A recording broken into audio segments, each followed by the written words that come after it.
Hello everyone. आज class 10 के लिए, चूंकि कल बताए थे हम प्रकाश का परावर्तन, आज उसी बारे में फिर से चर्चा करेंगे। प्रकाश का परावर्तन, कल इसके कुछ प्रकाश के बारे में जो भी था डिफाइंड जानकारी ले लिया था। आज मेन रूप से चलना है क्या, प्रकाश का परावर्तन, कि प्रकाश का परावर्तन है क्या। तो पहले प्रकाश का परावर्तन, ठीक है, क्योंकि बताए थे प्रकाश का परावर्तन का डिफाइन हम बताए थे कि लौटने की प्रक्रिया, परावर्तन लौटने की प्रक्रिया हमारा परावर्तन कहलाता है। लेकिन ये घटना किसके साथ हो रहा है, प्रकाश के साथ, तो हमारा वो क्या कहलाएगा, प्रकाश का परावर्तन कहलाएगा। यानी प्रकाश के, इसका डिफिनेशन लिख सकते हैं हम, प्रकाश के, चूंकि प्रकाश से किसी वस्तु से टकराकर, प्रकाश के ही रहेगा, प्रकाश के किसी वस्तु से टकराकर लौटने की घटना प्रकाश का परावर्तन कहलाएगा।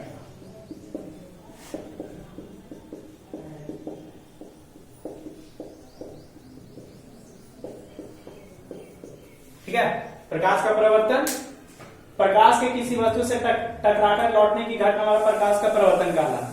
ठीक है, अब ये तो जान लिए। अब इसमें नियम इसके कुछ है। अगला पॉइंट जो कि इंपॉर्टेंट है, प्रकाश के परावर्तन के नियम, जो कि एग्जाम में इसी से क्वेश्चन पूछा जाता है। ठीक है, तो प्रकाश के परावर्तन के नियम, तो इसका एक डिफाइन, प्रकाश के परावर्तन के नियम कहते किसे हैं, पूछ दिया जाए। प्रकाश का परावर्तन तो ये हो गया, लेकिन डिफाइन के रूप में पूछ दिया जाए, क्वेश्चन आ जाए कि प्रकाश के परावर्तन के नियम क्या है, तो आप क्या बताइएगा। ठीक है, तो बताना यही है, जब प्रकाश की किरणें, जब प्रकाश की किरणें किसी समतल सतह पर, किसी समतल सतह पर, यानी जब प्रकाश की किरणें किसी समतल सतह पर पड़ती है,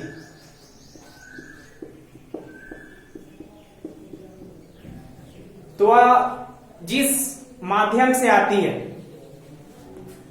तो वह जिस माध्यम से आती है, यानी माध्यम का एक मतलब हो गया दिशा। जैसे प्रकाश ऐसे क्या हो रहा है, इंसिडेंट हो रहा है, गिर रहा है, तो वह जिस माध्यम से आ रही है वो उसी माध्यम से क्या होती है, उसी एंगल से, उसी दिशा से क्या होती है, लौट जाती है। जिस माध्यम से आती है या आती हुई प्रतीत होती है, या आती हुई प्रतीत होती है, यानी प्रकाश में दो तरह की घटना होती है, एक जो कि रियल लगता है, एक लगता है कुछ इमेजिनरी टाइप का, वर्चुअली आती हुई प्रतीत होती है, आती हुई प्रतीत होती है, तो वह उसी माध्यम में लौट जाती है, लौट जाती है। और लौटने की प्रक्रिया हमारा प्रकाश का परावर्तन का नियम कहलाता है। ठीक है, लौटने की प्रक्रिया हमारा क्या कहलाता है, प्रकाश का परावर्तन का नियम। ये दोनों लगभग समान ही है, लेकिन अंतर है कि प्रकाश का परावर्तन डायरेक्ट किसे कहते हैं, इसका जो नियम लग गया, इसके आधार पर इसके कुछ पॉइंट बनते हैं, उस पर हमको गौर करना है। ठीक है, तो प्रकाश का परावर्तन हो गया, प्रकाश के परावर्तन के नियम हो गए। तो अब डिपेंड करता है इसका एक स्ट्रक्चर, तुरंत इसी पर हम आधारित बनाते हैं। तुरंत देखिए इसका ड्राइंग यहां पे देते हैं, जब प्रकाश की किरणें किसी समतल सतह, समतल प्लेन सरफेस पड़ती है, तो वह जिस माध्यम से आती है, मान लीजिए इधर से आ रही है, जब प्रकाश की किरणें किसी समतल सतह पर पड़ती है, तो वह जिस माध्यम से, जिस दिशा से आती है, वो पुनः उसी दिशा में क्या होती है, लौट जाती है। लौटने की घटना हमारा क्या कहलाता है, प्रकाश का प्रवर्तन। यही आपका नियम। और इसमें जो होता है कुछ, जब ये किरण आ रही है जा रही है समतल सतह है, तो इसके बीच कुछ कुछ फैक्ट बनते हैं क्या क्या। तो पहला तो यह हो गया आपका परावर्तक सतह, क्योंकि लौट रहा है किस पर, परावर्तक सतह। लौटने की प्रक्रिया किस पर हो रही है, समतल सतह पर, जिसे परावर्तक सतह कहते हैं, जिसको O पॉइंट से सूचित करते हैं। प्रकाश गिर रही है, प्रकाश क्या हो रही है, गिर रही है, जिसे हम आपतित किरण कहते हैं। आपतित किरण, गिरना यानी कि आपतित होना, ठीक है। लौट रही है, लौट रही यानी कि परावर्तित हो रही है, परावर्तित किरण। और एक पॉइंट यहां पर यह बनता है कि परावर्तक सतह पर खींचे गए लंब, जिसको हम एन से सूचित करते हैं, जिसको बोलते हैं अभिलंब।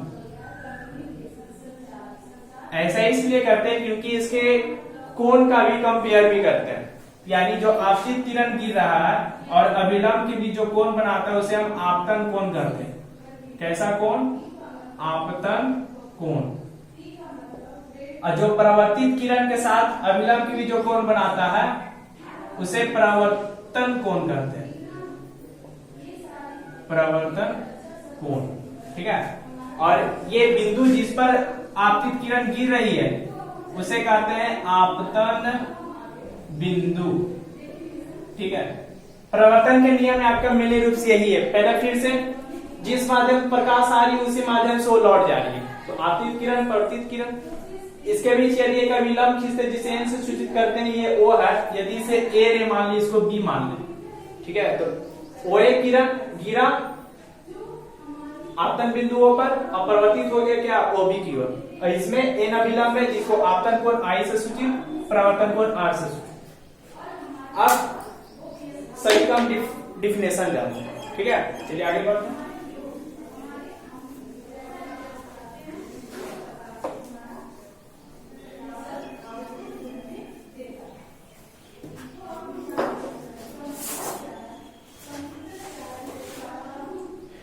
जानने का प्रयास करेंगे। पहला पॉइंट, आपतित किरण। आपतित किरण, आपतित किरण है क्या भाई, ये भी जान लें। किसी सतह पर पड़ने वाली प्रकाश की किरण हमारा आपतित किरण कहलाता है, ठीक है। नोट कर लीजिए, किसी सतह पर पड़ने वाली किरण, प्रकाश की किरण हमारा वो क्या कहलाता है, आपतित किरण कहलाता है, आपतित किरण कहलाता है। ऐसी यदि आपके पास बुक होगा तो उसकी सहायता भी ले सकते हैं, सभी का आपका डिफिनेशन आपके बुक में मिल जाएगा, लेकिन आपको हम यहाँ समझा देते हैं क्या क्या। अगला है परावर्तित किरण, दूसरा पॉइंट, परावर्तित किरण। अब देखिए परावर्तित किरण क्या है, तो यहां देखिए, प्रकाश जिस माध्यम से आई है, प्रकाश जिस माध्यम से आई है और एक अभिलंब से होकर के क्या हुई है, परिवर्तित हुई है, वो हमारा क्या कहलाता है, परावर्तित किरण। यानी प्रकाश जिस माध्यम से किसी सतह पर गिरती है वह पुनः उसी सतह से क्या होती है, परिवर्तित। तो जो परिवर्तित हुई है वो हमारा क्या कहलाता है, परावर्तित किरण कहलाता है। तीसरा पॉइंट, आपतन बिंदु। आपतन बिंदु, आपतन बिंदु क्या है, तो आपतित किरण, आपतित किरण जब किसी सतह पर पड़ती है, आपतित किरण किसी सतह पर जो पड़ती है, तो जिस बिंदु पर वह गिरती है वह बिंदु हमारा क्या कहलाता है, आपतन बिंदु का, ठीक है। चौथा पॉइंट, अभिलंब। अभिलंब, अभिलंब है क्या, ये जानिए। तो परावर्तक सतह पर खींचे गए लंब, परावर्तक सतह पर खींचे गए लंब की लंबाई हमारा क्या कहलाता है, अभिलंब कहलाता है। परावर्तक सतह पर खींचे गए लंब की लंबाई हमारा क्या कहलाता है, अभिलंब कहलाता है। अगला पॉइंट, आपतन कोण। आपतन कोण, आपतन कोण देखिए तो आपतन कोण इसको हम ऐसे लिख सकते हैं, ये से है ये आपका O बिंदु, ये आपका A बिंदु, ये आपका A, तो लिख सकते हैं कोण AON आपतन कोण बराबर I, चूंकि I से इसे सूचित किए। अब जानिए आपतन कोण है क्या, तो आपतन कोण आपतित किरण और अभिलंब के बीच बने कोण को, आपतित किरण और अभिलंब के बीच बने कोण को आपतन कोण कहते हैं, जिसे हम सूचित किए हैं कोण AON बराबर I। आपका ये कोण, ठीक है, ये आपतन कोण हुआ। अगला हो गया क्या, छठा पॉइंट, प्रवर्तन कोण। प्रवर्तन कोण, अब जानिए प्रवर्तन कोण क्या है। अब पॉइंट यहाँ पे ध्यान देखिए, प्रवर्तन कोण यहाँ पे देखने चाहेंगे हम, ये अभिलंब है O बिंदु पर, क्योंकि ये N से सूचित है, ये लौट के जा रहा है किरण, जा रहा है, जाता बोलिए, जा रही है किरण आपको लौट कर, इसको R से सूचित किए, इसको B लिखें, इसको लिख सकते हैं कोण BON, लिख सकते हैं कोण BON, कोण BON बराबर कोण R, लिख सकते हैं इसे। यानी प्रवर्तित किरण और अभिलंब के बीच बने कोण को प्रवर्तन कोण कहते हैं। अब प्रवर्तक सतह, किसी भी समतल सतह का एक भाग यदि रचित कर दिया जाए तो हमारा कैसा, किस रूप में काम करेगा, प्रवर्तक सतह के रूप में काम करेगा। रचित यानी रंग देना, ये आपका जो चिन्हित किया हुआ है वो सरफेस को एक साइड से क्या कर दिया गया, लॉक कर दिया गया, रंग दिया गया, ठीक है। ये आपका हो गया प्रकाश के प्रवर्तन के नियम के आधार पर कुछ पॉइंट। अब प्रकाश के प्रवर्तन के दो नियम, प्रकाश के प्रवर्तन के कितने नियम, दो नियम, जानिए कौन कौन। इसी ड्राइंग के आधार पर है, ठीक है, कितने नियम इसके हैं, दो, कौन कौन जानिए। आपतित किरण, पहला है दो नियम, दो नियम में देखिए, एक हो गया आपतित किरण, एक हो गया परिवर्तित किरण, ठीक है, और खींचे गए अभिलंब, ये तीनों बिंदु परावर्तक सतह के एक ही बिंदु पर स्थित होते हैं। देख सकते हैं आपतित किरण, परावर्तित किरण तथा आपतन बिंदु पर, तथा आपतन बिंदु पर खींचे गए अभिलंब, खींचे गए अभिलंब, ये तीनों समतल सतह के एक ही बिंदु पर होते हैं। समतल सतह के एक ही बिंदु पर होते हैं, ठीक है। जैसे देख सकते हैं आप, देख सकते हैं आप, क्या देख सकते हैं, OA आपतित किरण और ON अभिलंब और OB आपका ये क्या हो गया, परिवर्तित किरण, ये तीनों क्या है, एक ही बिंदु पर O पर स्थित है ना, O पर स्थित। दूसरा आपका नियम हो गया आपतन कोण, आपतन कोण का मान प्रवर्तन कोण के मान के, प्रवर्तन कोण के मान के सदैव बराबर होता है, के बराबर होता है। कॉमन सेंस लगाने वाली बात है, जिस माध्यम से आ रहा है वो उसी माध्यम से लौट रहा है, जिस दिशा से आ रहा है उसी दिशा में क्या हो रहा है, कन्वर्ट हो रहा है, लौट रहा है। तो लौटने की प्रक्रिया मानो तो परिवर्तन कल आ गया। तो सोचिए कि जितने कौन सी इधर से गिरा उतने ही कौन से क्या है वो लौट गया, नहीं, यानी कि हमारा इसे हम बोल सकते हैं कोण AON बराबर कोण BON, यानी कि कोण I बराबर कोण R, नहीं, ये आपतन कोण परावर्तन कोण के बराबर होता है।